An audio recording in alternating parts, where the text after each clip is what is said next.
Hello students, welcome to Shri academy. Matrices టాపిక్లో linear equation నుంచి వచ్చిన క్వశ్చన్ చూద్దాం. ఇక్కడ మ్యాట్రిక్స్లో అంటే మ్యాట్రిక్స్ ఫామ్ చేస్తున్న that is what augmented matrix form చేస్తున్న ఇక్కడ that is what 1 1 1 6 that is coefficients of x and y and z and constants. ఇక్కడ 1 -1 1 2 next 2 1 -1 and 1.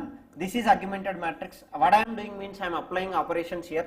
I am doing these two elements as zeros.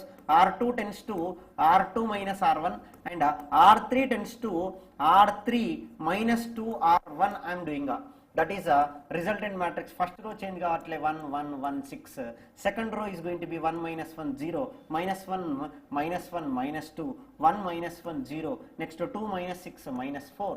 Next third row change chestunam by using this equation, that is 2 minus 2 0 1 minus 2 minus 1 minus 1 minus 2 minus 3 1 minus 12 minus 11.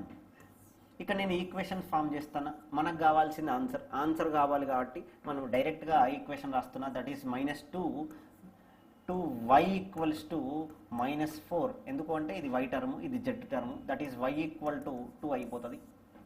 ఇక్కడ ఇంకో equation రాస్తున్నాం. That is y plus 3z equals to 11. మనకు already y ఉంది కాబట్టి 3z equal to 11 minus 2 is nothing but 9. 3 3s that's what z equal to 3. z తెలుసు, y తెలుసు. ఇక్కడ substitute చేస్తే x plus y plus z equal to 6 అని ఉంది. నాకు కావాల్సింది x equal to 6 minus y అంటే 2 z అంటే 3.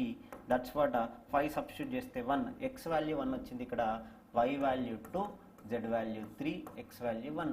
That's what answer is going to be 6. Okay, మీరు ఎట్లా చేస్తున్నా సరే అంటే ఈక్వేషన్స్ ఏ విధంగా రాసుకుంటున్నా సరే డైరెక్ట్గా ఈక్వేషన్ సాల్వ్ చేసి కూడా ఆన్సర్ చేయొచ్చు. బట్ నేను ఒక వాల్యూని బేస్ చేసుకుని రిమైనింగ్ వాల్యూస్ అన్ని ఫైండ్ అవుట్ చేశాను. ఓకే.